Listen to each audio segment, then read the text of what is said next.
Panggilan Ramadan Sananta oleh Sintayong menandakan kebangkitan striker klasik di Indonesia. Sananta pemain berusia 19 tahun yang mengejutkan sepak bola Indonesia dengan 3 gol dalam 6 pertandingan.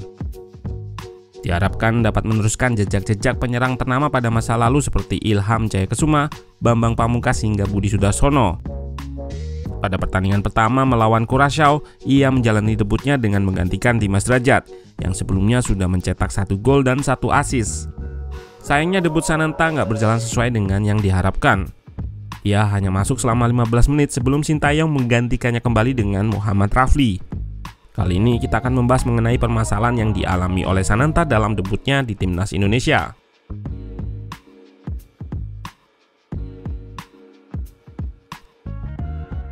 Setelah dimasukkan oleh STY pada menit ke-71, bisa terlihat bahwa Sananta masih butuh waktu untuk menyesuaikan dirinya terhadap intensitas permainan Timnas. Pertama, kita coba lihat dari pergerakan. Dibandingkan dengan rekannya yang lain, Sananta merupakan pemain yang paling lambat untuk mencapai ruang kosong. Pergerakannya yang lambat membuat Klok harus melakukan kerja ekstra untuk mengisi ruang kosong tersebut. Kemudian pada momen transisi positif, Sananta menutup ruang dribble Klok dengan berlari di depannya dan telat dalam eksploitasi ruang belakang lini Curaçao. Alhasil Klok dengan mudah ditutup dan transisi pun menjadi sia-sia. Teman-teman bisa lihat seberapa marahnya Klok pada situasi ini. Pemosisian Sananta dalam menerima umpan juga perlu untuk dibenahi. Ia memosisikan dirinya sangat dekat dengan penjaganya, sehingga bola dengan mudah direbut oleh penjaga tersebut.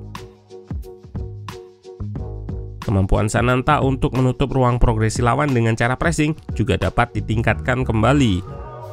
Pada momen ini, ia telat untuk melakukan press pada pemain Curaçao dan memberikan ruang pada mereka untuk switch ke sisi kiri. Alhasil Sananta cukup merugikan timnas di sisi kanan lapangan. Biasanya pemain yang nggak mampu untuk melakukan press dengan banyak harus dikompensasi oleh gelandang tengah. Namun Marcelino bukan pemain yang memiliki kemampuan untuk berduel dengan lawannya. Kedua aspek di atas merupakan kemampuan yang terisolasi. PR tambahan Sananta untuk kedepannya adalah menguasai seluruh momen permainan dengan intensitas yang tinggi dan terjaga. Setelah melakukan press ke belakang dan merebut bola, Sananta lambat dalam melakukan okupansi 5 ruang vertikal dan membuat keunggulan pemain 5 lawan 4 di lini pertahanan akhir Curaçao. Alhasil Dendi nggak memiliki koneksi umpan dan unit pertahanan Curaçao dengan mudah merebut bola. Pada sisi positifnya, Sananta menunjukkan bahwa ia memiliki potensi dalam menguasai aspek-aspek tersebut. Selain press ke belakang yang sudah dijelaskan, Sananta juga sesekali mampu untuk melakukan press dalam situasi kalah jumlah, seperti dalam momen transisi negatif ini, di mana ia mampu untuk menghadapi 2 pemain Curaçao dan mengarahkan sirkulasi menuju pressing trap timnas. Terdapat momen juga di mana Sananta mampu melakukan lari ke belakang lini Curaçao dengan cepat. Dan momen di mana Sananta mampu untuk menerima bola dengan punggung menghadap gawang, memutar badannya, dan kemudian melakukan syuting keras ke arah gawang. Debut melawan Curaçao yang kurang manis adalah pembelajaran keras bagi Sananta. Ia masih harus menyesuaikan diri dengan intensitas permainan yang dimiliki oleh timnas dan meningkatkan kemampuannya dalam beberapa aspek.